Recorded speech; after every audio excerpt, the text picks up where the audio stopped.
Welcome to the podcast, Appetite for Distortion, episode number 316. My name is Brando. Another episode, if you're listening on iHeartRadio or Apple Podcasts, great. But I encourage you to subscribe to our YouTube channel, watch on YouTube, because this is going to be a fun one, I believe. David Plastik, I don't believe you're actually in outer space right now. No. Where are you, if you don't mind me asking? I'm in Las Vegas, Nevada, which is where I currently live. I've lived for the last 20 years. Okay. Wow. Vegas. I still have yet to go to Vegas. It's an interesting place. Yeah, I know a lot of New Yorkers that haven't been to Vegas. I came here via Los Angeles. I mean, I moved to Hollywood in 1986 after I graduated college, and that's where I discovered Guns N' Roses. I never had heard of Guns N' Roses before I saw them. Guns N' Roses were third on a bill before they were signed with Ted Nugent and Black and Blue at Santa Monica Civic Center. Didn't know who Guns N' Roses were, didn't do any research on Guns. I don't even think they were even announced as on a bill, or if they were, then, that's news to me. Because they weren't known in New York, they weren't known, and I literally moved to California or Hollywood a month before that. And I was photographed, and I was got permission to shoot Ted Nugent in that concert. Went there, was backstage, and I saw the opening band go on. I took a peep. I knew who Black and Blue was too, but I didn't know who Guns N' Roses was. And I took a peep. Guns N' Roses was on stage. It looked interesting. I said, I'm going to run out there and shoot like half a roll of photos.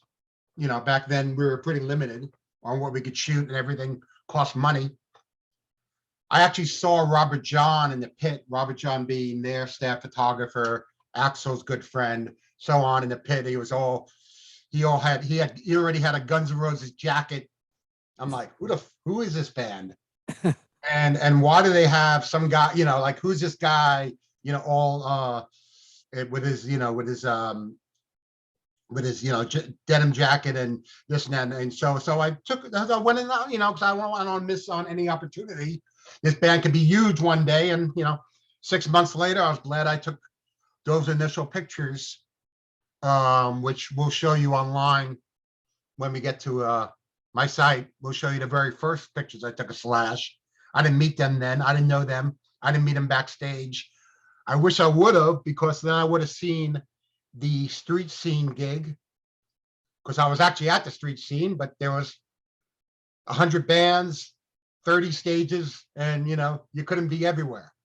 And then there was another gig that I wish I would have been to also, when they opened for Johnny Thunders, who I was a huge fan of. Johnny Thunders being a Queens native, just like us. Like us, right? Yeah. And I was a huge Johnny Thunders fan, grew up in the 80s, just love, and I would have went to that gig in Long Beach. In addition, knowing that I got, both, but I think I got my pretty good opportunities with Guns N' Roses in the little time that I photographed them. And the fact that you just started this off with this really engaging story of how you first met them, and you didn't hear about them, and you're like, who is this guy? Why do they, are they that big? They get a denim jacket on? Exactly. That they have a guy that dedicated himself to them. Yeah, I mean, there wasn't a guy with a Ted Nugent jacket out there. And Ted Nugent was, pretty big, at that time. So, who was this band? What is their following? And so I just, like I said, I took probably a dozen or maybe 24 photos. And who is this? Is kind of going to be the theme of, other than Guns N' Roses, today's episode, because David Plastik, you're like, we're talking off the air, and that's how we both know, I live in Queens now. I'm a New York native. You are, and you don't live there now, obviously, in Vegas, and moving out to the West Coast for a lot of your career. I like that within your first story, there's that perspective of a New Yorker, like finding out about this band, because we were talking again off the air about, you know, like my age, and I didn't see them at the time, and I get different listeners and guests on who have a different perspective of when they found Guns N' Roses. And yeah, I get a lot of people from ground zero, so to speak, and it were there when they were forming, but they were there. They were in LA. They didn't travel, you know, Yeah. and then catch them, you know, in that lightning in a bottle before it exploded in a different area. So to get your perspective on it is kind of awesome. So if you don't know, rock star photographer David Plastik, which, and I correct, I want to make sure David Plastik sounds like an action figure. You know, It sounds fake, but it's as real as could be. I took all the bullshit that went along with that name in grade school. I've been called every, everyone's like, what the hell's plastic? It's my real name. It wasn't anything made up. My parents share the same last name, even though they're deceased. I mean, we all, there's not many of us left.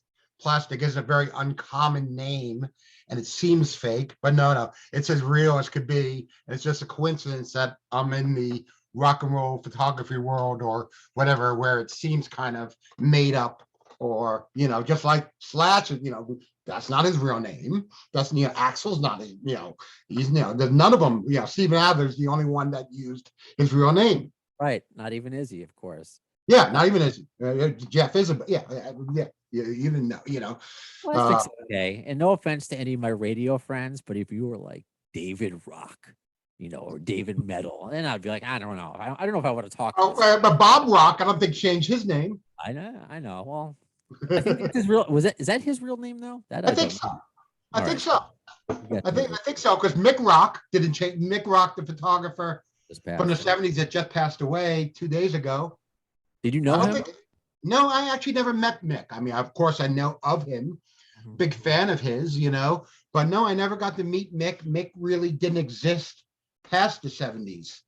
As far as I know, he may have existed in living, but I don't remember him photographing anything beyond. Like, I don't see any Guns N' Roses photos he has. I don't think he has a gun, or anything like that. I don't think he shot anything like that. But yeah, I think that's his real name, believe it or not. So, real name David Plastik. We know it's you. So I want to know, like, when did you start realizing, like for me, when did I found I wanted to be a sportscaster when I was younger, and somehow that came to my career now. Sure. When did you realize you wanted to take photographs, and not just for fun, but be for real? I can easily tell you that. It's I started going to concerts when I was 14. We moved to Manhattan when I was 14. My family moved to Manhattan when I was 14. And I just got in, even though I've been into music for a good part of my life, probably since I was, my whole life, I got introduced to rock and roll, regular rock and roll during the, like in 76, 75, but in 78, I was 14 because I'm 58 now, I'll be 58. And I was able to go to my first concert, Madison Square Garden being right down the street from where I grew up, because I grew up at Lincoln Center, a subway ride away. I bought tickets. I discovered concerts. I had no idea what a concert was. Do you remember your first concert? Yeah. But it was Boston, nice, who was the biggest band in the land at that time. Yes. Sammy Hagar opening. Wow. I had never heard of Sammy Hagar. Like I said, I was 14. I went by myself. I didn't even have friends that were into rock and roll. That lived in Manhattan. I was brand new to Manhattan. I went to a Knick game with my father at Madison Square Garden, and literally walked through the box office. And I see all these, Boston coming in concert, ELO, Yes. These were all my first concerts. My first month of concerts was Boston, Yes, ELO, Jethro Tull, and a few other bands, and all bands I knew of. And tickets were $9.50, $10. I mean, it wasn't much. So yeah, we could, and I could buy them, and I bought tickets and basically discovered a concert. No one took me to a concert. I really went on my own at 14 years old, took the subway, went to a concert. Had no idea I was ever going to be a photographer, and no idea I was ever going to be a musician. I'm not a musician. I have no musical talent. I tried to do it. Yeah. My cousin tried to teach me how to play guitar. I'm left-handed, and I got, and I literally could not find someone that wanted to teach me how to play guitar left-handed when in 1978. So I gave up that idea of becoming a musician.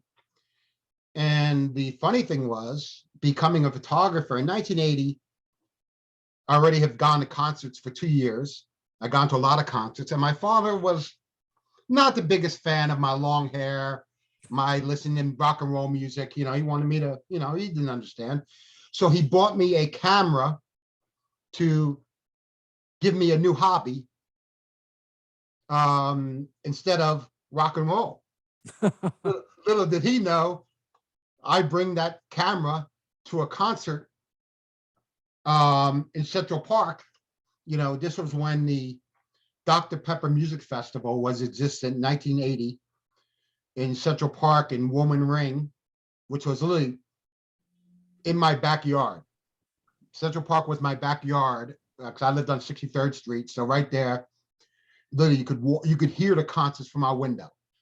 And I went to a concert to see the Jefferson Starship, and I brought my camera. I did not know how to use the camera. I literally was trial and error, and I got, a few good pictures, but mostly nothing great. And I just kind of excelled from there. I really never took lessons to be a photographer. And I unfortunately, my father trying to steer me the different way, becoming a photographer, I little did he know I was going to become a rock and roll photographer, and it continued. but he welcomed it once he saw that I was able to sell my photos, show them at flea markets when I was 16, getting published when I was still a teenager. Okay. So I started very young, being a rock and roll photographer. 16, did not, and didn't know I can get published until 3 years later. I would see people like Mark Weiss and a few other of the New York photographers in the photo pit, and I was just in a seat in the audience with my camera. Back then, you really could easily walk in with your camera. You could walk in with a bomb. They could care less. In New York, Madison Square Garden. It was just that open. No metal detectors, no searching of your bag. It was a different world. I may have not been alive, but I know it was a different world. Yeah. So I was able to, just walk right in, walk with my camera, not have to worry about 3 songs.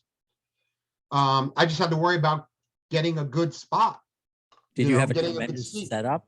Did you have like a tremendous setup to bring in? No, I had a shitty camera with a shit, I had one camera. Wasn't a good one, a Konica camera. Okay, okay brand. I had one lens, one lens, a zoom lens, and a couple rolls of film, and basically learned from there. I didn't even know that slide film existed. Back in the day, back when before we can get published, slide film what was accepted for publishing. I took negative film, which is what most people take. Something you take the 1 hour photo and get developed. That's all negatives. You get negatives. That's all negative film. The proper film that they wanted was a certain speed, certain ISO, which was mostly Kodachrome or a slide film. It was easy to publish from. But I didn't take any pictures on slide film because I didn't know any better. It was basically literally just I learned on the street.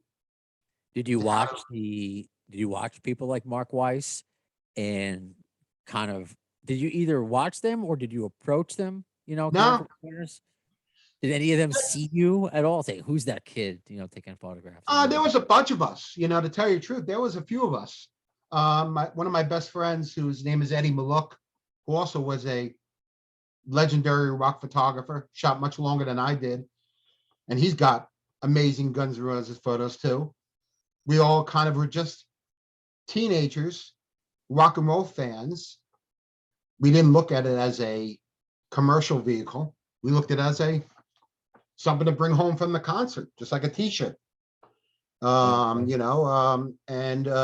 it turned into something additional.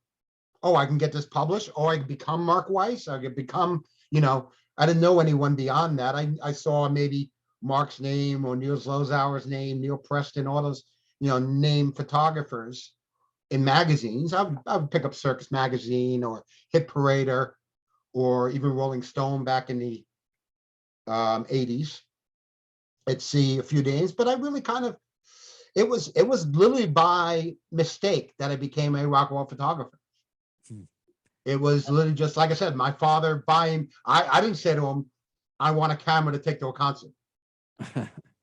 I didn't say I want to be a photographer. I didn't come home from a concert saying, oh, I want to do this.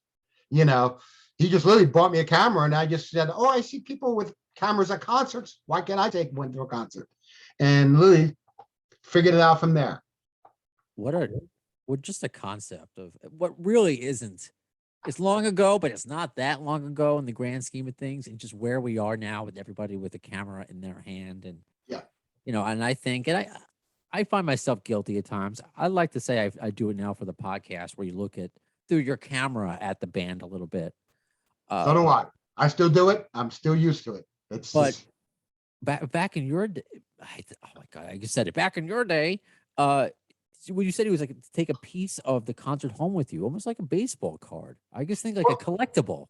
Yeah, and on top of it, it's not something we saw right away. So I had no idea the photo would come out the way it did.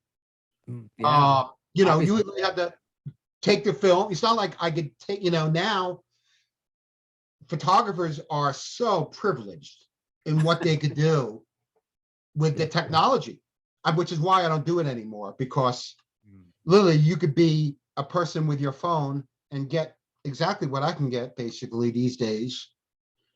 That and it's a shame. It sucks, but that's there's so many photographers. There's billions of photographers, billions of people creating websites, becoming, whatever it can be. I mean, you probably never imagined you could be before a podcast. You didn't know, you didn't say, oh, I'm gonna do, I want to do that. It's just a matter of. You're right to start comparing it, because it is similar, because everybody could be a radio host now. And oh God, it's everything. Everyone has a website. Everyone could go on Instagram, become top. I have so many followers. Guns N' Roses Slash Authority, and they're all nobody. They're all just people that created, which is great, but they're not anything official, even though it might say something official. And it's just all people just trying to make their mark in the rock and roll world, which is so, which is great that 35 years later, we're still talking about Guns N' Roses when they really only have how many albums do they have? So, I mean, they had the first EP before Appetite, then they had Lies. There's not many. There's not many. I mean, they don't have 100 songs. No, I mean, that's why when people say Use Your Illusion should have been one album. No. Yeah. 2. We need the 2. We don't have a lot, so we're not taking anything away. But what you're alluding to, and what I'd like to think, I'm not in your, and I think this is appropriate with your Zoom background. I'm not in your atmosphere yet. Maybe I still got to earn my keep, I think, in my career. But you and I have paid our dues, I like to think. You're telling us part of your story. I did overnights.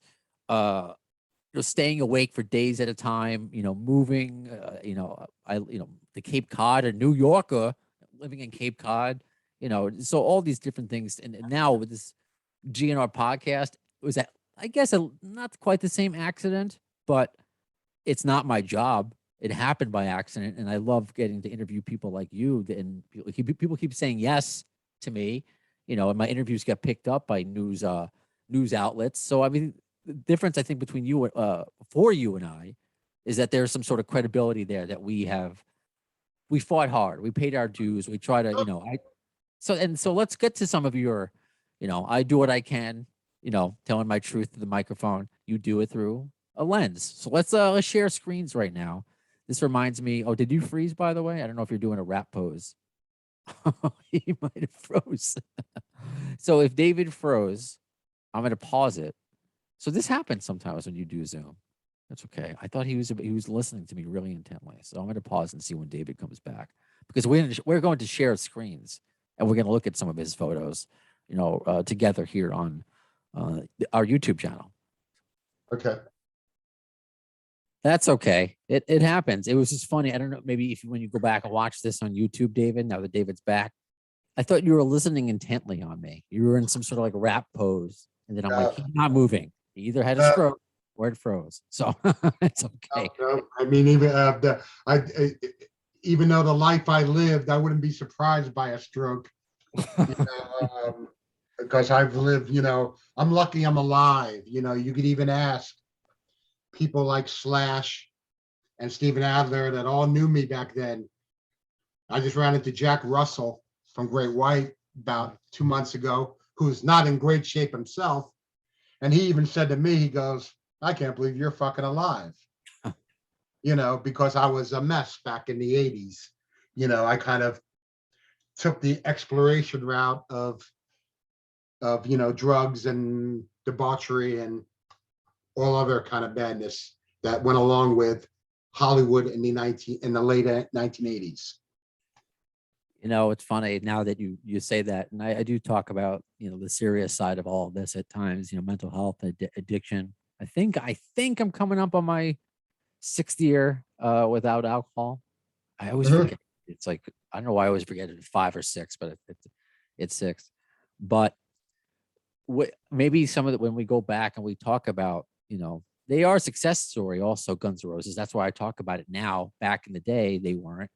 And I joke about, maybe I wish I kind of lived in the 80s. I may not have survived the 80s. Just to think about the people that survived, and looking at some of which we'll get to your photos, and looking at like what they were back then and that they're alive now. Yeah, so it's amazing that none of them have died. Especially, Steven. So we'll get into let's do right now. So let's share. This was a brilliant. This was a stroke of genius when to do these shared screen situations. So this is, by the way, follow David Plastik on Facebook. Photography by David Plastik. I wanted to make sure I got and there's also, actually, to tell you the truth, there's a different one that even though I have that, I have Vintage Music Images. Okay. Which is also a page on Facebook, which is the one I usually use every day. So I usually use my Instagram, which is David Plastik 22, which you could probably find. And then there's Vintage Music Images. That's the one that gets my post every day. So that's actually the one to follow.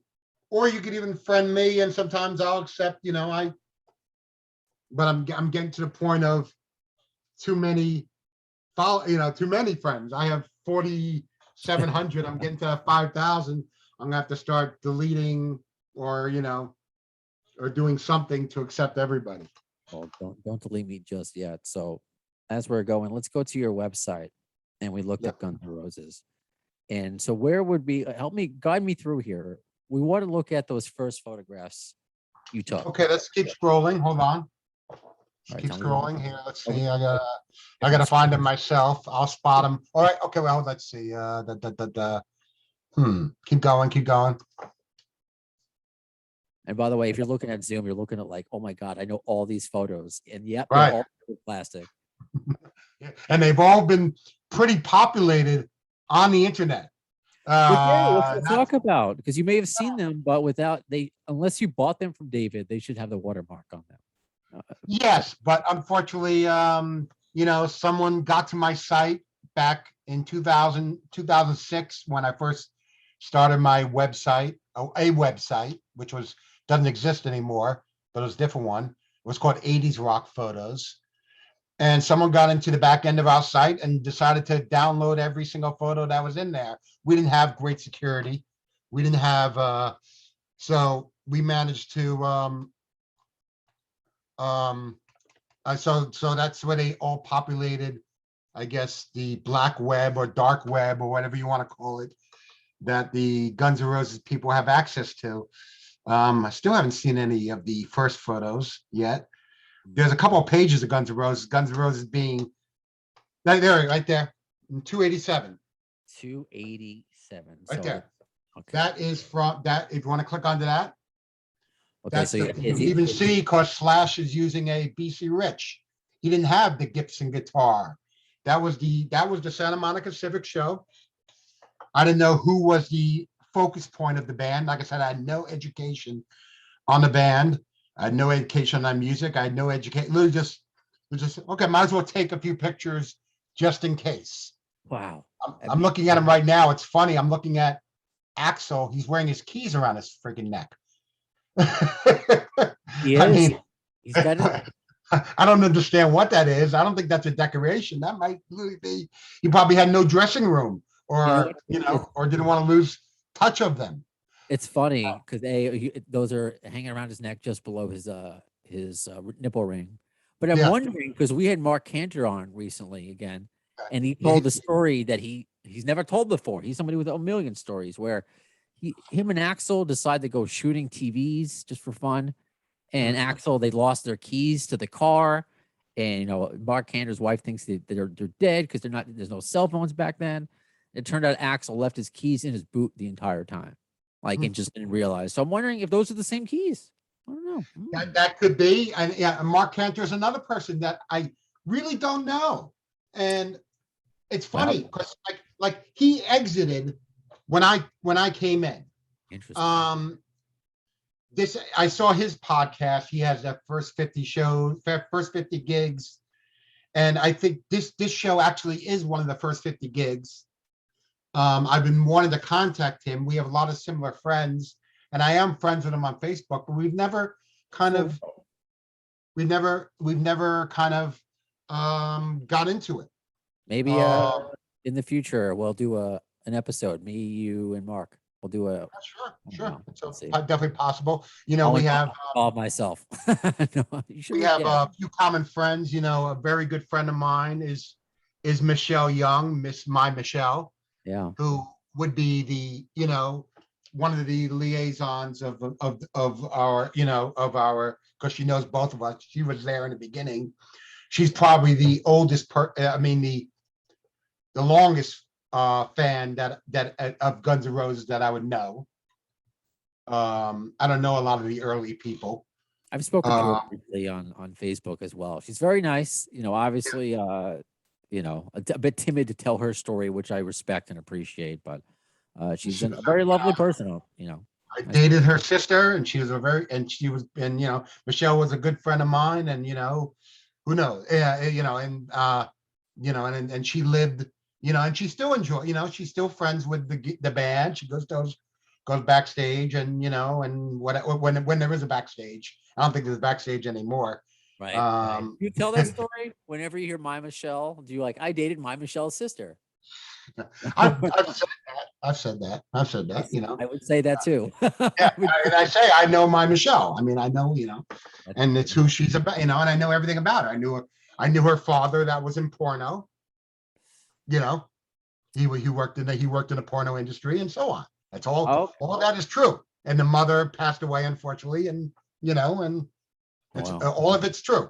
All those lyrics are, Wow. Yeah, that's what makes them so iconic and why we're talking about the years later. Yeah, I love Poison and some of these other bands, but just to hear that a real story about real people and just with the music accompanying it. And now the photographs again, if you listen to this typical, podcast fashion, give yourself reserve some time to watch this on subscribing on YouTube and check out.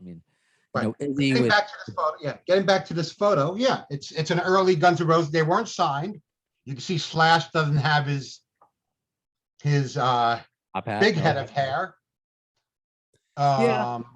it's something, but it definitely wasn't, and you can look at his outfit, he's wearing a freaking vest, and so on. Like I said, this is not the Slash that we all know now with the signature Gibson guitar and Les Paul, even though now he's dug up this guitar, I think, or he uses something like it live, but he didn't do it for years. I mean, all the other times I only have him with the Gibson. And correct me, do you see eyeshadow here on Axel? Is that what I'm looking at here? You'd have to find a different photo, maybe. You have to find out more. There's more photos. Like I said, there's still like half a dozen more photos from that one day. They're not in order. My photos are just kind of thrown up on there. There's a few pages. Get to this, by the way. We will get to the bunny. That's the story of all stories. Yes. All right. This, look at these. I mean, just that's Dizzy Reed before he was in Guns N' Roses. Wow, look at that. That's a show of the drunk fucks as they were billed as, which was Duff, Dizzy, Wes Arkeen, Axel, and I forget the other guys that are in it. And it was at a little club called the Coconut Teaser. I don't think there was any other photographers there. I think I was the only one with these photos. Wow. I could be wrong, or I haven't seen the others, but I've yet to see anything other than that, mine, as opposed to, you take the Perkins Palace photos, which you could see right below this. You could see number 293. That's when you see Steven in a cast. And if you go a few frames down to seeing Izzy and Fred Curry together, because Fred Curry was the number 296 there, was the fill-in drummer.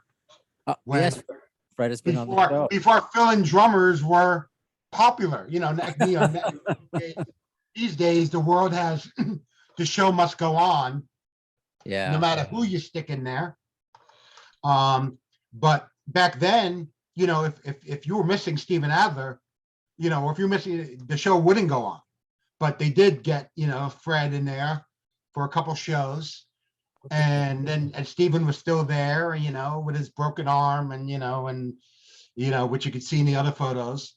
Yes. And that's Perkins Palace, the historical Perkins Palace, which was, I think it was end of December shows in 1987, which is right after they got signed and they were first hitting it big. They did 3 nights, there. LA Guns opened up, or at least LA Guns opened up one night. I think Junkyard opened up another night or something like that. I don't remember. Before I forget to ask, how familiar, because we were talking about the drunk fucks, how familiar were you with Wes Arkeen? Did you know him well? Yes, I did. Please tell us about Wes. Threw him out of my apartment. Okay. Wes Arkeen was a character. He was a good little kid, but he was obnoxious. He was obnoxious, and he was, an indulger like all of us. I wouldn't call us all junkies, but my drug was cocaine, and I was, like I said, lucky to be alive today. I became a major user of cocaine probably in 1980, mid 1986. After that, that's funny. Actually, this Guns N' Roses gig is actually the liaison to my ongoing, to how I got really introduced to doing cocaine. I was backstage at that Ted Nugent gig. Like I said, it was Ted Nugent, Black and Blue, and Guns N' Roses. Okay. And backstage in the green room, there was a comedian called Carla Bove. Carla Bove is known as Sam Kinison's best friend. I know. I knew him. He just passed. Okay. Yes, Carla Bove just passed, and he was a very good friend of mine up until he died. Yeah. And I was a big fan of Sam Kinison. I had seen Sam Kinison the day before at the Comedy Store for the first time live, because I lived in West Hollywood where the Comedy Store was. And backstage, I see Carl, and Carl opened up, and I said to him, I said, "Aren't you so and so?" And he was like, "Oh yeah, yeah." And he said, and he told me he's with Sam, and and he introduced me to Sam back there.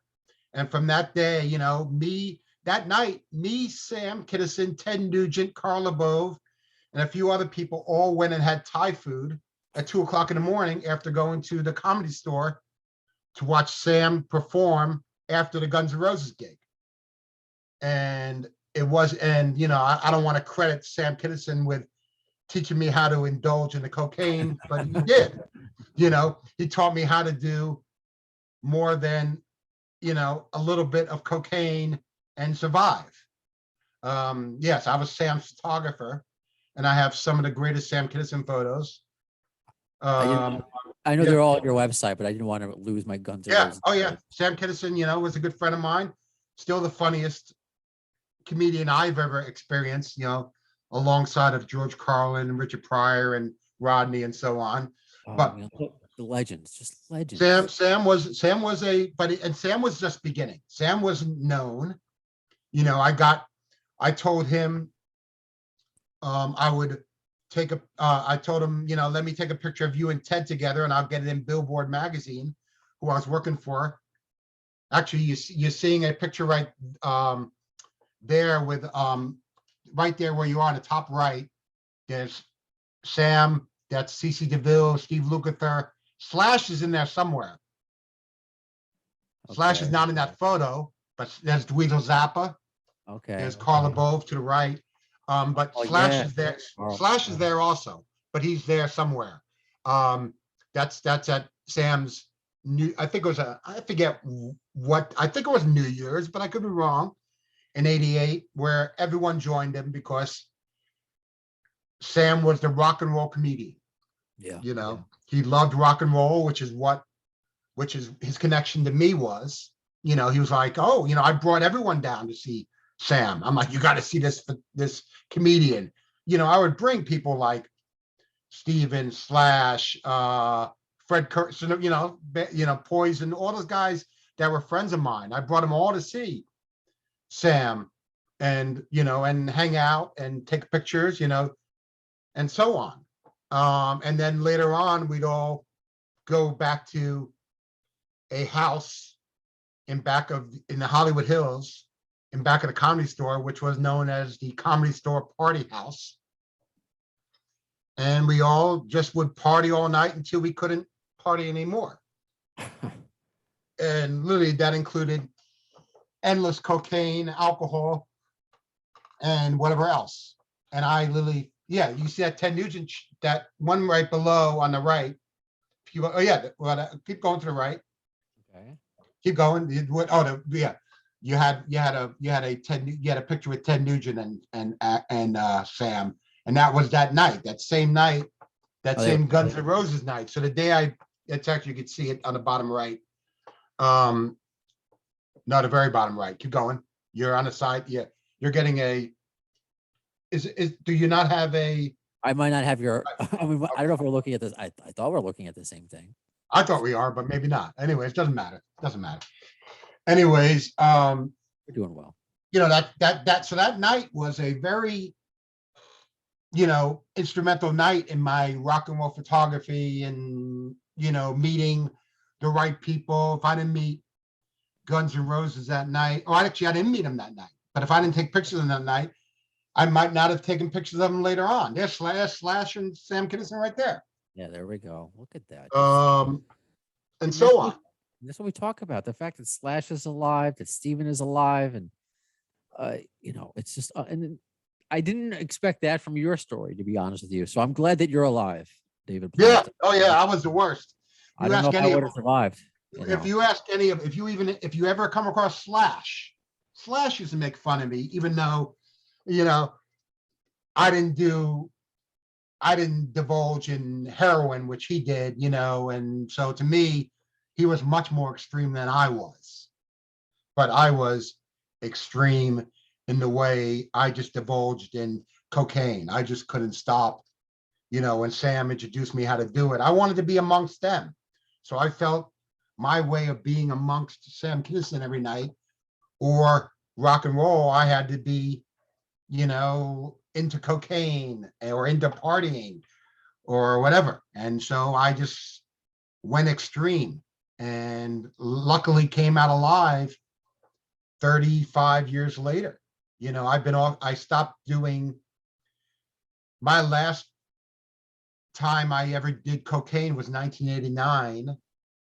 So that's 32 years ago, even though I can't say I'm sober, but I don't really I don't get drunk. And I was completely sober for 10 years because I went to jail for it. I went to, I said I barely survived, and I wasn't expected to survive. I wasn't expected to be talking to you now like I am. Wow, you're a success story then. You really are. And it's, and I now again I'm thinking about it. If I lived during this time that I do a podcast about, I don't know if I would have survived. So that's It a was lesson hard. to think, to It be was all hard. around that. Not everyone thinks about that. They think about the rock stars. They don't think about all the ancillary, for lack of better word, people around them that are just part of the scene, and wanting to keep up with these rock stars. Yeah, obviously very, very dangerous, and good thing you Yeah, went and I away from felt I that. had to escape, and I was lucky I escaped that to, eventually live. Who knows if I didn't get, in that one day in 1989 where the cops pulled me off the street and arrested me. Uh, I forget why the reason was, they had a search warrant and everything for my apartment saying I was some big time drug dealer when I was just a drug addict. I was just a rock. I was a 23-year-old kid, still a kid, basically, that did, that basically hosted a lot of cocaine parties at my house. I was a good connection for cocaine. If you wanted cocaine in around 1987, if you found me, you found cocaine. It was just literally that, and that was Slashes and Stevens and Duff's and Izzy's all liaison too. I mean, Axel was the one guy that I never did drugs with. I don't know why, and I don't even know if Axel was a big partier, but Axel was separate from all of us. Steven and Slash hung out together, and Duff would be there every now and then. Izzy was kind of on his own, and Slash and Axel was totally on his own. I would hear that. So I You know, got I, it. I, I mean, I met, I mean, I've met Axel. I know Axel. Actually, I have a ton of my photos with Axel's um, marker writing, handwriting on my slides, saying yes, no, that's good, that's not good, you can't use that, don't publish this, don't publish that on all my, on a lot of my photos, which hopefully will increase their value one day if I live to see that, that day when Oh, totally. if I ever sell my original uh transparencies or something, or if I ever put them up for market. I mean, you certainly have enough as I continue to scroll through all the photos here again, if you're watching on Zoom, but there's a couple photos in particular I want to make sure we talk about because Sure. I can Pull just them tell. out. I'll tell you a story between, like I said, I probably have the most stories. Well, we're talking about Coke right now. So let's Okay. bring up this photo of Steven Adler next to a Coca-Cola machine. If you look at his eyes, he was on a ton of it at the time. I mean, look, I mean, I'm so happy that he is, I mean, he should be dead. You talk about you should be dead. I mean, I only read his book, so you probably obviously know better than I do, but you just hear nothing but he's such a sweet guy. And I look at this face right now, this young Steven Adler from this has to be 1987, 1988, right? 1987. That's I believe that was the MTV Awards, and we were by I ran into him, and he was standing by the Coke thing, and I kind of just took a picture of that. None of my photos were ever set up. None of my Guns N' Roses none of my Guns N' Roses photos were ever set up. Every single photo you'll see of Guns N' Roses was literally something that was just happening, and I was the only one there to take that picture. That's the best. I didn't have the connection of permission. I mean, like, all these were done, like the pictures you'll see of Slash later on, the candid photos. Management didn't wear those, No, and probably wouldn't have permitted it, but it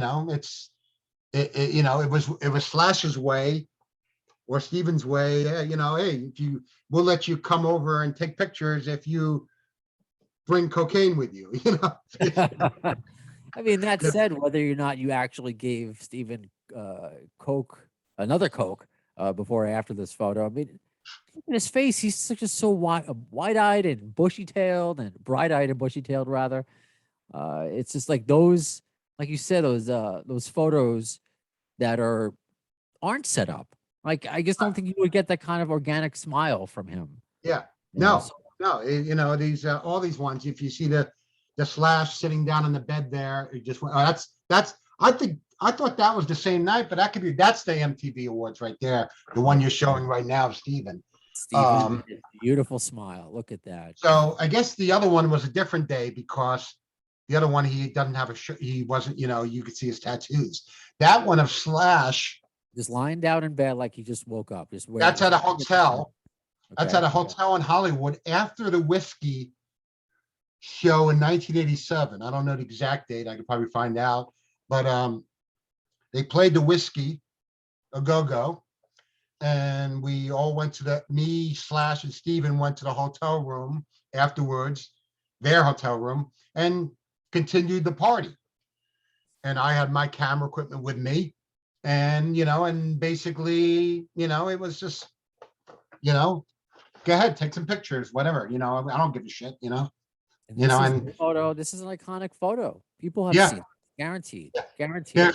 they've seen mostly different versions of that one. Yes, and, you see Slash above that right there, and number 41, yeah, that's a different day. Number 41, you're looking at right there, that's Slash's couch. That's Steven and Slash just playing around, rehearsing, whatever they're doing, working on a tune. Maybe they're working on a tune. I don't remember what they were doing, but this was in their apartment, and, and there's probably cocaine on a mirror, probably feet from that.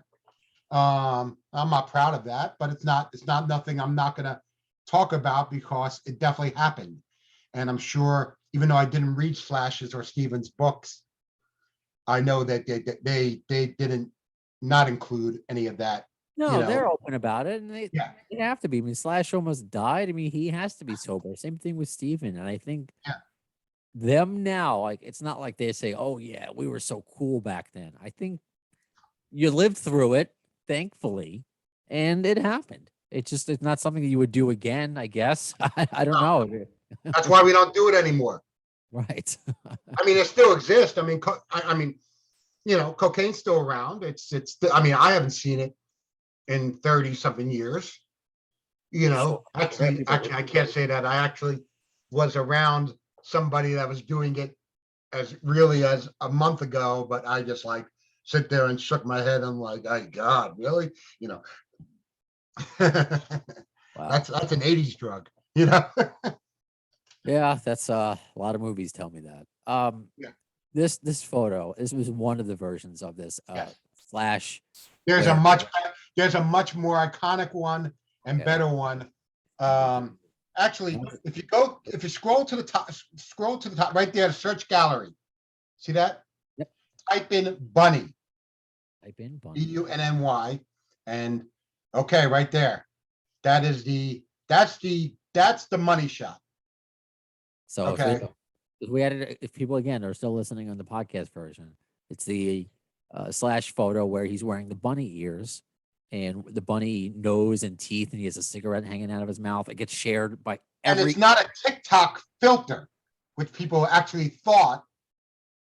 That. That is. They think actually, I added bunny ears, 2 years ago. I'm like, no, that's what I saw. I'll start. Okay, since we're on that photo, let's start how that photo became. Okay. That's Halloween. Halloween Eve, I guess. No, yeah, Halloween night. Slash was hanging out with a couple of friends and a couple of girls, and ended up at his apartment. One of the girls was dressed as a Playboy bunny, which is where the bunny ears and the bunny nose came from. Wasn't Slash's costume. Apparently, they ran out of cocaine, and when you ran out of cocaine, you called David Plastik. It's not some, but that's exactly. I mean, that's what happened, you know. And at 2 o'clock in the morning, luckily I was home. Of course, there weren't mobile phones. You know, I had to answer my little home phone, you know, and be there, be awake, wouldn't be past that, you know. And Slash was on the other line calling me, goes, you know, and he was mumbling, and his mumble said, "Dave, I'm wearing bunny ears and a bunny nose, and we're out of cocaine. If you come over, bring cocaine, you could bring your cat." It was something like that. You could bring your camera and so on. And within seconds, I was dressed, grabbing my equipment, and driving over to Slash's apartment, which was probably 2 miles from where I lived. I lived in Hollywood too. And when one of the girls opened the door, the first thing I saw was Slash. In that, the picture you're seeing, that was one of the first photos I took that night. He was actually in that position, just sitting on a chair, playing guitar, smoking a cigarette with the bunny ears, bunny nose. I didn't put any of that shit on.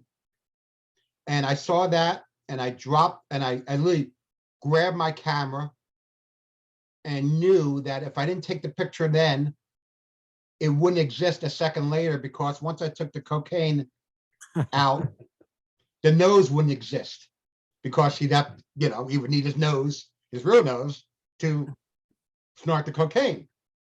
So, you know, that's why you'll see pictures later on with him just the bunny ears, which he showed, and no nose, because that's when, you know. But so Lee, that was one of the first photos I took. That was, like I said, the money shot. That's the one that ended up on the back cover of Rip magazine back in 1988, and has seen every Easter. Right, every Easter. Yeah, every Easter people throw that in there, or something, you know, and try to make a meme out of it, or a cartoon out of it, or so and so. But yeah, that's the original photo, and it was taken, like, just say, by surprise, no setup, no nothing, totally candid. And I would say I was very lucky, you know. Look at the cigarette, look at the ash hanging. Yeah. You know, it's so there's so much to that photo that, like I said, you couldn't have set up. You wouldn't even thought of it. You're absolutely right. I mean, the ash is seconds away from falling off. And when I would have never said put the bunny ears on and let's take a photo. I would have never done that. why You would know, that but I'm saying, you know, it's funny. Somehow he was wearing those bunny ears. Somehow one of the girls convinced him, you know, put on those, you know, let's put on your bunny ears. Let's see what you look like wearing our costume, you know. as wearing a life sucks then you die t-shirt. And Yeah, exactly. and when I say people have seen these photos before, you've never seen them like this. If you go Yeah. to David's website, they're so crisp and clear. And it really is quite amazing that these photos are decades old at this point, of just how 1988, that picture where you can see the blisters on his finger and this, you know, and so on. And, hey, right, you know, right. and just the dirty fingers, or just, you know, things like, you know, like I said, the realness of a photo, which you wouldn't have seen. You know, if someone would have taken that photo and posed that photo, they definitely would have put makeup on Slash's fingers or something, or, you know, or something to, you know, not include the rawness of the photo. You want the blisters. That's what rock and roll is. You want the blisters. Exactly. It's Exactly. literally, you know, figuratively and literally. So that's unbelievable. Do you have a favorite Guns N' Roses photo? Because again, I Well, can't. that's one of them. And like I said, well, and the ones in the hotel room, like, okay, number 44, Slash passed on it. Slash just passed out on the bench. And you can see the Jack Daniels, you could see, but you don't see the, Slash kind of passed out, and me and Steven were just kind of, being, we're just hanging out and just partying, and so on. And then Slash woke up again, and then there's more. That's from the drunk. That's actually, no, that's from Where's this? Yeah, I'm showing a Central. picture. Go ahead. That's the Central club, which later turned into the Viper Room, which is famous for, what's his name? Phoenix. River Phoenix dying. Yeah. And now Johnny Depp owns the whatever, or I don't know who owns it now. The Viper Room, it still does exist, but that was at the Axl came on and jammed.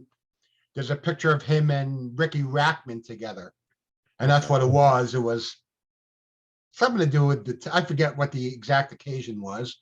That's that photo. Well, we got to show that Axl in any of the Junkyard T-shirts. That's, I mean, Right, that's Perkins Palace. What is this? What am I looking at? That's not Axl Rose here. That's Axl Rose. Sure is Axl Rose. Doesn't look like him. The way his face, I've never seen this photo before. Yeah, that's definitely Axl Rose. It's definitely does. There was no. It's not like now where you would dress up as Axl Rose. No one dressed up as Axl Rose when Guns N' Roses were in their prime. It's not like, maybe someone wore a Slash wig, but you didn't see people. No, that's definitely Axl. All those pictures are Axl. Axl has millions of different looks. This one honestly looks like a wax figure. So look at the tattoo. You can see the tattoos. You can see everything. Oh, of course. You just took it at the most precise moment because the definition of that was in concert. That was like I said, Perkins Palace. That's just a frame out of my camera. Oh wow.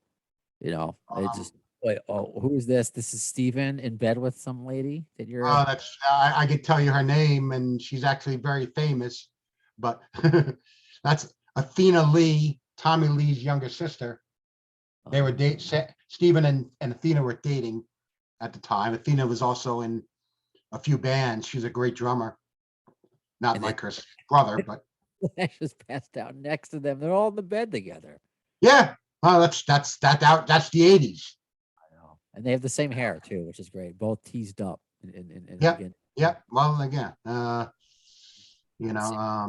as I'm scrolling, I want to see if any, because we could go through every photo. So I'd like to say, David, will we have you back on a part 2 at least? Because there's just so many more.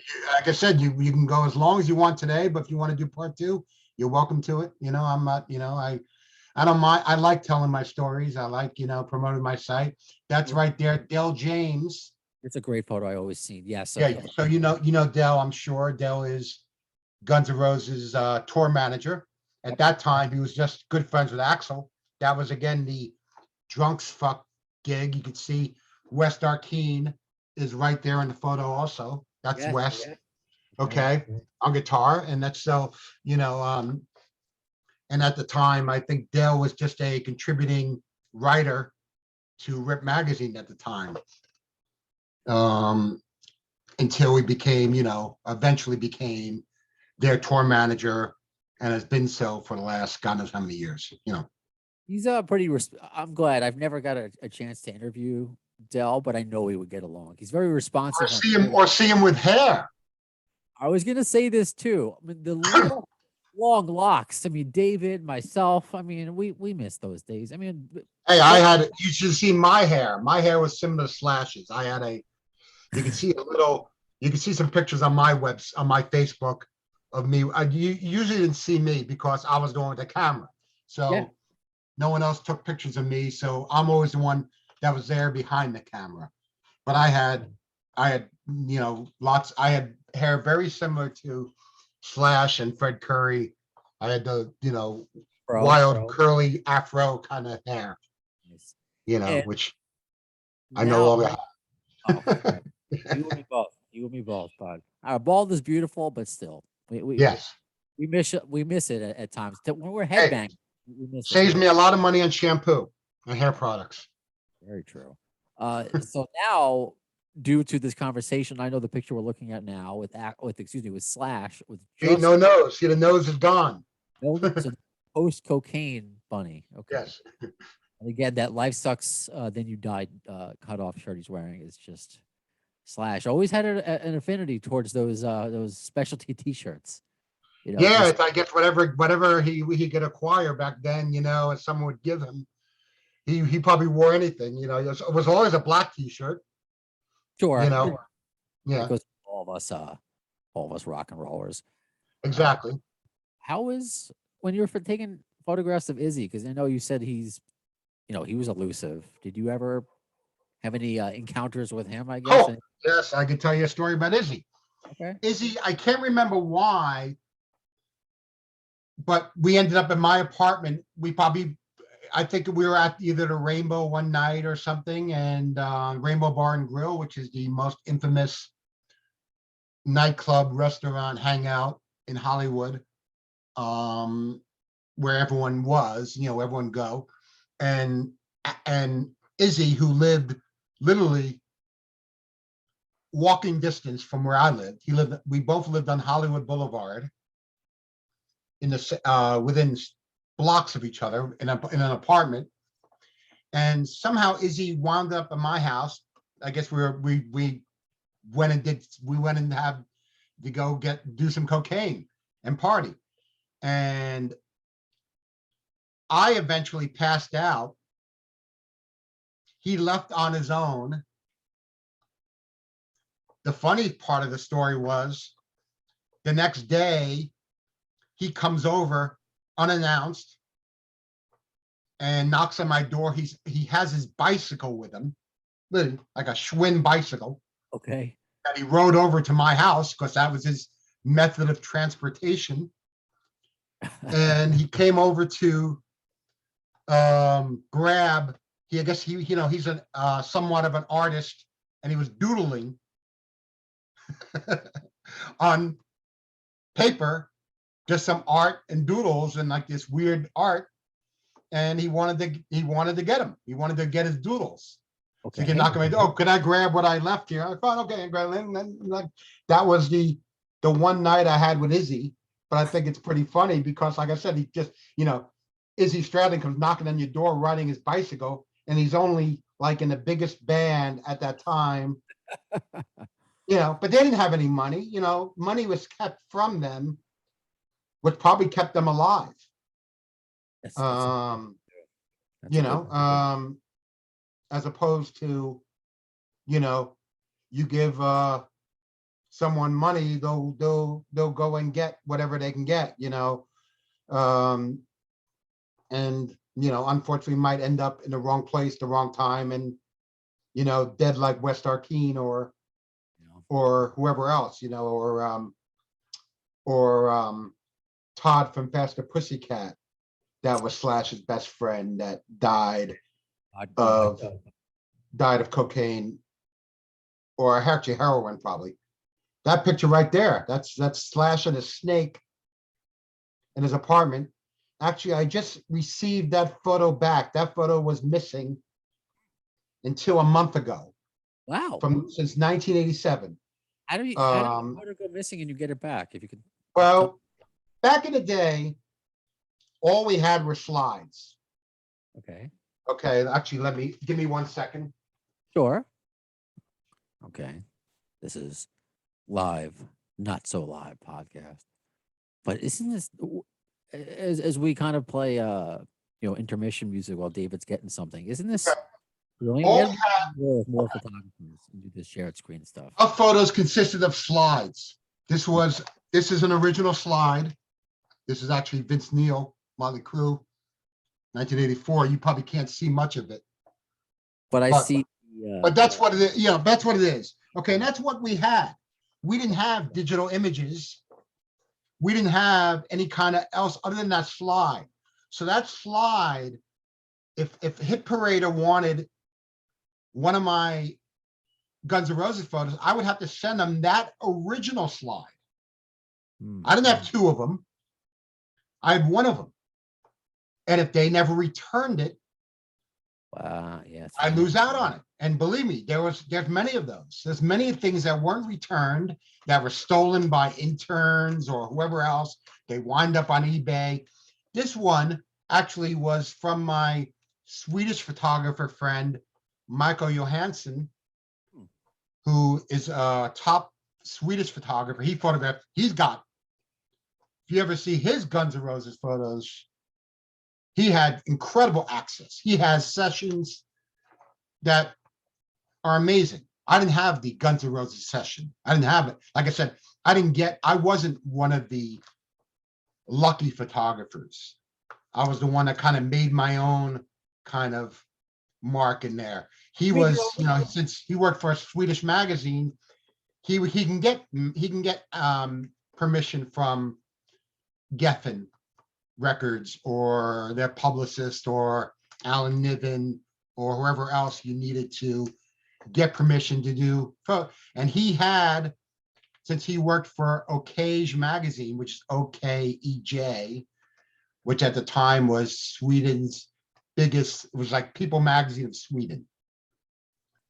Okay. And he worked for them, and he took a bunch of my photos to kind of get published, and that became misplaced. And he literally found it a month ago and rang me up and said, I found another one of your photos. Love it. And I'll send it to you. And I don't have many with Slash and his snake and his Gibson. And that's Slash's apartment. And that's his Look at that couch. that couch. But that couch, I could tell you the funny thing about that couch, that came with the apartment. His apartment, which was just like mine, I had a similar apartment, was a furnished apartment. And that's what you got. You got those 70s Yes. or 80s looking couches, Right. plaid looking couches, and you had those and so on, and so that was his couch, and that's what I had. I want to say I probably had the same looking couch in my apartment. So it's pretty generic. I love But like I said, so that's how, so Lily, if that photo was never returned to me, or so, I found stuff on eBay. So, if we wanted to get published, we had to send our originals out there and trust people with them. And that's at the hotel room. Look at these.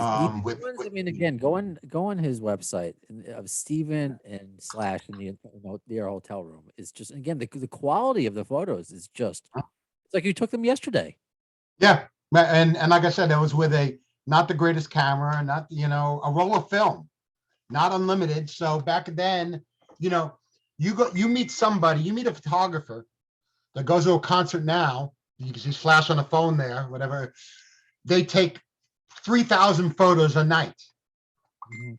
Okay, I photographed Guns N' Roses probably 7 or 8 times, and I think I only have like 500 different photos, 600 different photos, or whatever, how many are on this thing, this gallery. That's actually reversed. That's I got to change that. That's flipped actually, because stuff is right-handed. It's just I've seen many Guns N' Roses photos like that. Iconic photos. That's the Ritz right there. If you go back to that photo right there, you just said that's the Ritz, the famous photo, the famous concert at the Ritz in New York City, which was, I think, broadcast live. Everyone knows that Ritz gig. So what was your experience? So you were just somebody in the audience. You weren't hired. No, I already knew them, but I went to visit my family. My parents were still living in New York, so I would go back to New York every now and then. And I just happened to be there when Guns N' Roses were there. And I can't remember if I even needed a photo pass. I don't think I did, because I shot the whole show from the balcony. If you could see, I'm from a downward angle. I'm actually from the balcony, because the audience was crazy on the floor, where I wouldn't be able to hold my camera steady. So I picked a spot in the balcony of the Ritz, which I guess later turned into, what did the Ritz become? As a New Yorker, not Roseland or no. Oh God, I forget. Webster Hall. Webster Hall. Okay. Yeah, Webster Hall, which later became Webster. The original Ritz location later That's became Webster Hall. But anyways, they had a balcony, which was great for taking photos, and that's me with my zoom lens taking photos from upstairs. I was gonna. That's why I asked if you were, because it's obviously you're not in the pit here because there is the No, there was no pit. or just on the floor. Yeah, but there and the floor was too rowdy to exist. To exist. But if you go all the way to the top, you got some recent ones that you're kind of That's just me with my phone. That's literally that's me. okay. The one thing good, me and Slash are still good acquaintances. I do have his information, and he hooks me up whenever I email him for a local show, which is great. He's hooked me up every single time, and I love him for it. He's still, he's still one of the coolest, greatest rock stars you ever can meet. And he's one of the few that actually remembers and takes care of me. He remembers all that free cocaine. I was like, I want to say it, but I'm like, all right, you said it. He's like, he said You know what? I gotta think that's all part of it. But you know what? Like I said, I am not and so that's just me and my phone. This phone I have right here, my phone right here, my Samsung Galaxy phone, taking a few photos from the seats he would give me. So I put them on there, but everything else like there, if you see the acoustic ones, I think you passed it. Hold on, scroll slow. Right there, 124. Where's 124? Okay. Oh, all right. That's the Limelight. That was, they played the Limelight. I want to say they played like CBGBs that week. That was the same night. That was the same week as the Ritz. And that's their little appearance, acoustic. And, So, as somebody who's seen them in so many different incarnations before you even knew who they were, who was this guy with the denim jacket with Guns N' Roses on it? And then yeah. to see them recently, what are your thoughts about seeing Guns N' Roses then and then now? I mean, I love it that they're back. I love it to where Axl and Slash are talking and they're friends, because there was a long time when they weren't. Disappointed that, of course, that Izzy and Steven aren't involved, which many people are. I don't understand why, but that's none of my business. And the fact that, they could, I just saw them 2 months ago in front of 60,000 people at the what do you call it, at the Allegiant Stadium, which is where the Raiders play in Las Vegas. His first concert there, wasn't it? Ever? Yes, no, well, it was the first rock concert there. Garth Brooks played there like a month before that. Okay. If we want to count that. So that's that's that. But did it take away from your enjoyment at all? I mean, I get yeah, it. it's a lot different. I mean, I never saw them in a big stadium. Actually, I did see them in a big stadium. I did see them open for the Rolling Stones. I want to say 89, 91, around there. Sometimes I wasn't I didn't have my camera, so I think it had to be 90 or 91.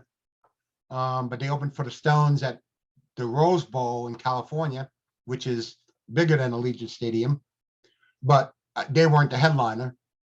I never got to see Guns N' Roses headline a big arena when I was photographing them. They played places like Santa Monica Civic, the Whiskey, Perkins Palace, which are all 2,000 seaters, the Whiskey being a 400 seater, or maybe a little bit more. The Ritz being maybe 2,000 seats. I want to say I photographed them opening up for the Cult in '87, somewhere like the Los Angeles Forum, but I can't remember. I mean, I'm surprised. Thank you for remembering as much as you do. I try, to tell you the truth, if it wasn't for my photos, I wouldn't remember shit. It's like, they say, if you can remember the 80s, then you didn't live it. Yeah, isn't that like a famous David Lee Roth Yeah, quote? that's well, it goes with the 70s, the 60s also.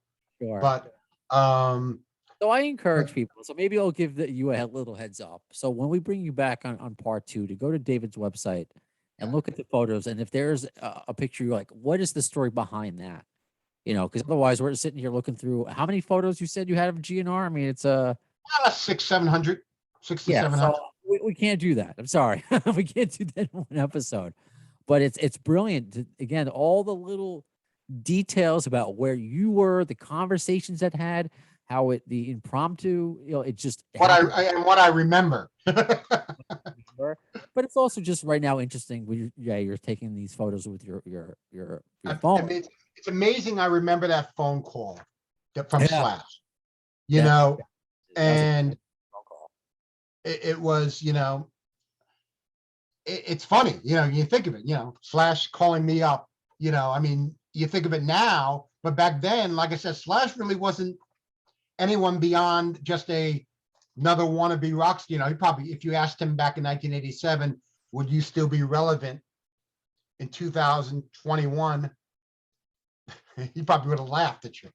I don't know if I'll be alive, and that's why as it's cool that we're doing this together, going through your website, that we can look back to back, a photo of just young Slash and just move right up, and it's just him. Yeah, that's the first one, and this is like the last one. Even though I actually did take a few, I think I have a few photos from the Raider Stadium, but there's nothing good. I mean, you can see anyone else's photos that are much better than mine now.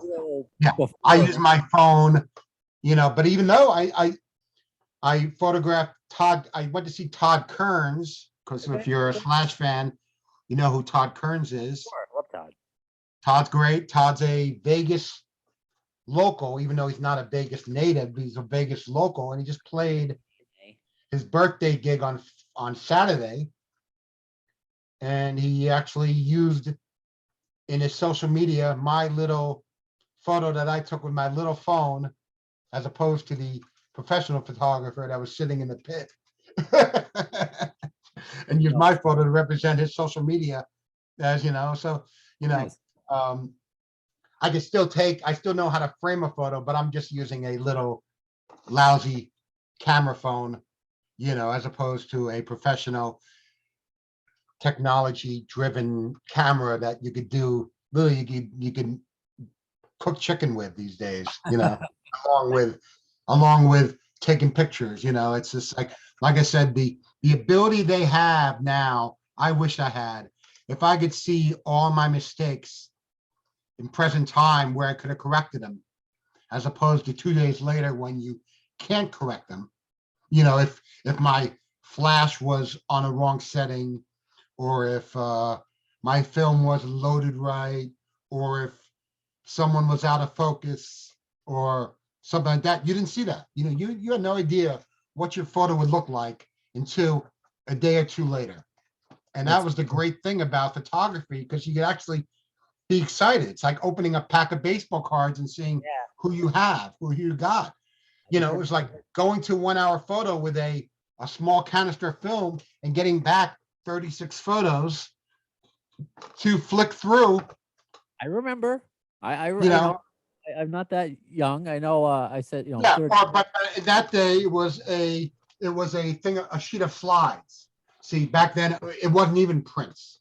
It was these transparencies, which were the acceptable media of magazines. It's like what they needed. They didn't want a negative. They wanted a positive, which is a slide, which I guess was ideal for publishing. Later on.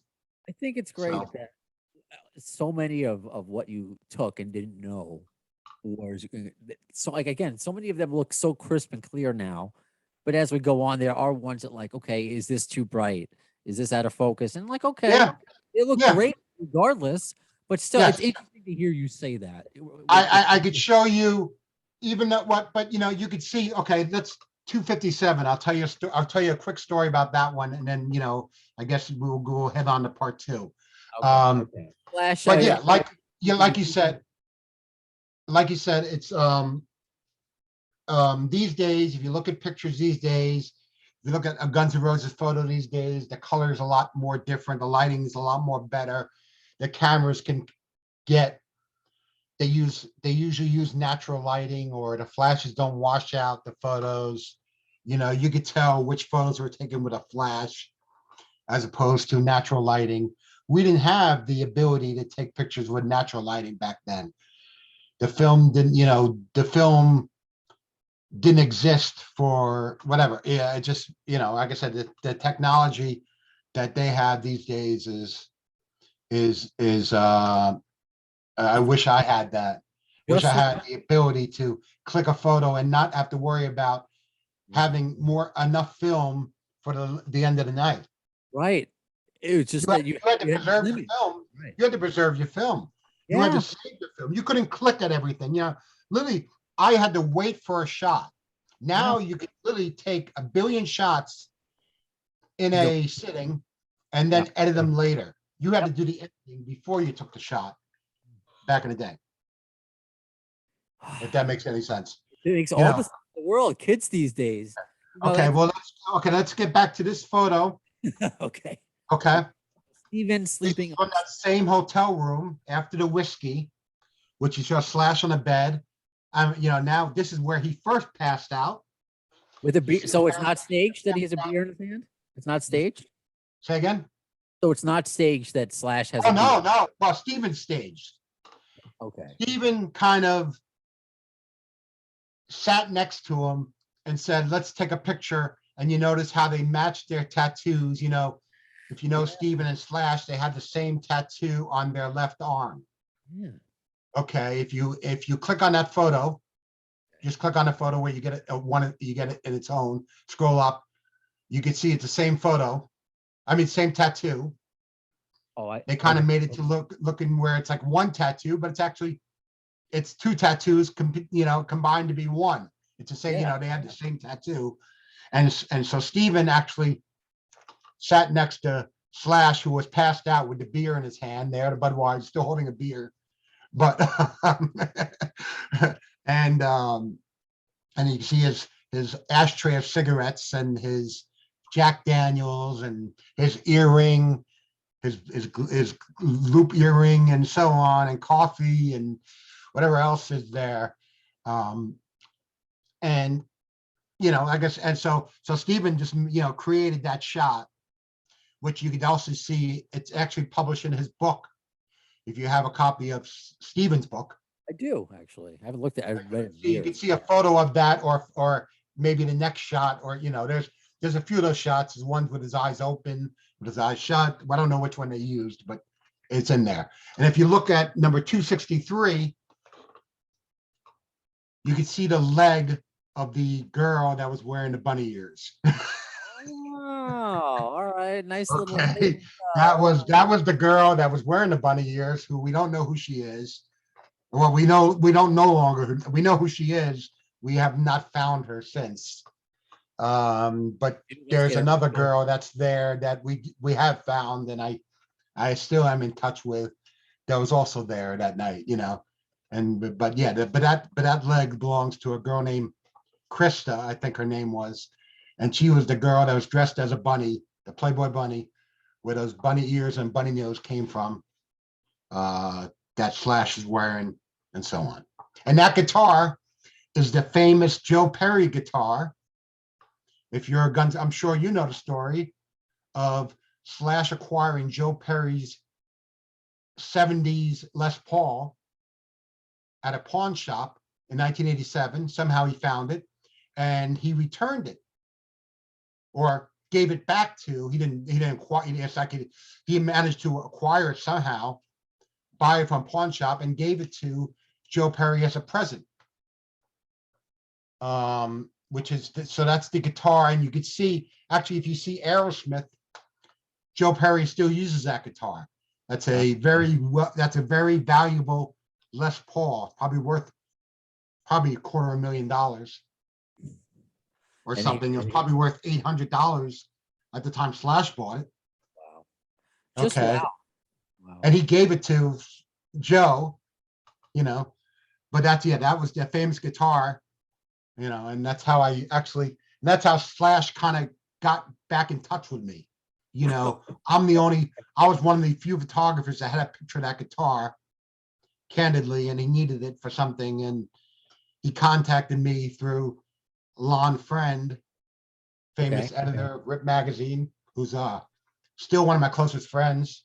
And helped me out back then and published a lot of my photos. And he was the first one to publish the Bunny Years photo. And he lives here in Vegas. I saw him 2 nights ago at the Todd Kearns gig. So he's still, and he kind of coordinated us back together about 10 years ago. And I said, me and Slash, I don't abuse our friendship, and or his email address. I only send it when I need it, and I don't give it out. But Wow. that's Slash on the phone in his apartment calling Pink Dot. I think he was calling Pink Dot, which was the first of its kind, a delivery convenience store. Oh, So okay. Pink Dot was one of the first ones. I know it was the first one in Hollywood that if you called them, that one location right in the middle of Hollywood, you called them, they would come over with whatever you needed legally that they sold in their store, beer, wine, sandwiches, cookies, whatever else you get at a Uber convenience Eats, store. the Grubhub of their day, I guess. Yeah, Right? yeah. But this was the personal store, yes. But this was their own store, and I think there still is a Pink Dot that exists. Wow. Actually, I do, because there's a picture of a Pink Dot matchbook somewhere in there, and they actually licensed my photo of Slash holding a Pink Dot matchbook. Absolutely incredible. So again, I encourage everybody to either go on vintage music images, the Or Facebook. my Instagram. My Instagram is great. My Instagram, David Plastik 22. If you go to my Instagram, that's my most populated photo gallery. So I post photos every day, mostly either birthdays, anniversaries of their passings, or Yeah. maybe just monumental days of existence, but when a photo was taken, You're a there great you go. follow, actually, because I didn't realize it was Rodney Dangerfield's birthday until you Yeah. posted today. And the guy below, and the day Michael Hutchins passed away. Yeah. If you So go, that's Michael Hutchins from In Excess. You just passed. yeah, absolutely. I had And Gary Beers on. today is the 24th anniversary of his death, which we all know. Well, I assume we all know how he died.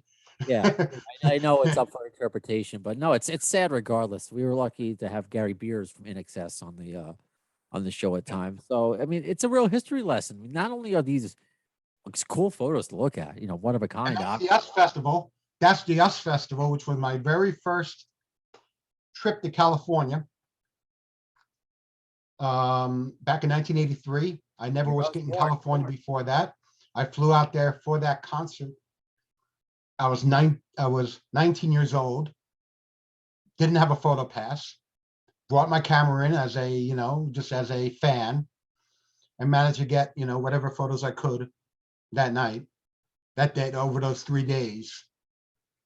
And then I went back home to New York City, where, then moved to Hollywood 3 years later. That Rodney Dangerfield is from the Academy Awards in 1987. As you can see, Oscar behind him. I guess an icon, and I want to bring your Instagram. Rodney was great. I partied with Rodney. Rodney was the best friend of Sam Kinison's, and you could find my Instagram there. TIK, yeah. There it is, right there.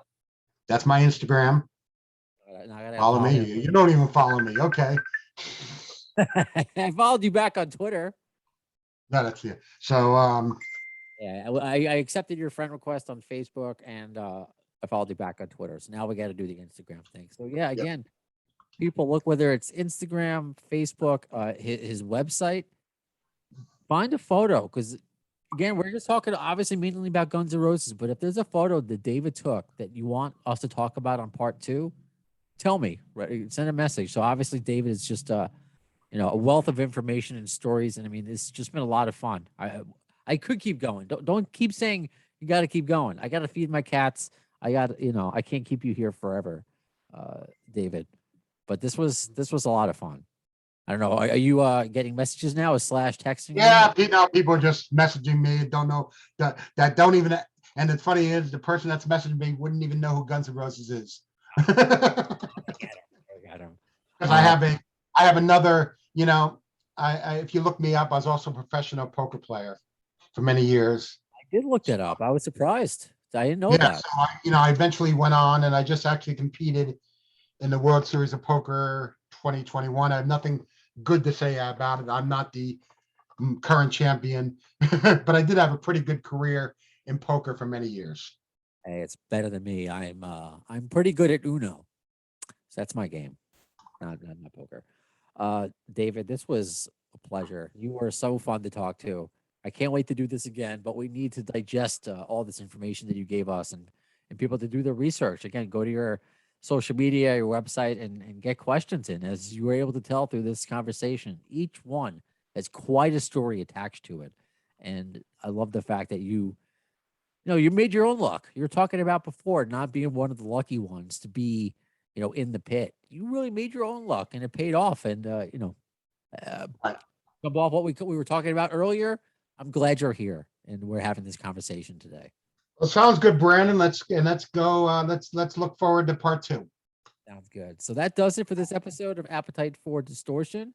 And let me Uh, know when you have it all edited and watchable. oh, absolutely, absolutely. So that does it for this episode of Appetite for Distortion. When will you see the part 2 with David? When's the next episode going to air? Well, the words of Axl Rose concerning Chinese democracy. You'll see it. I don't know if soon is the word.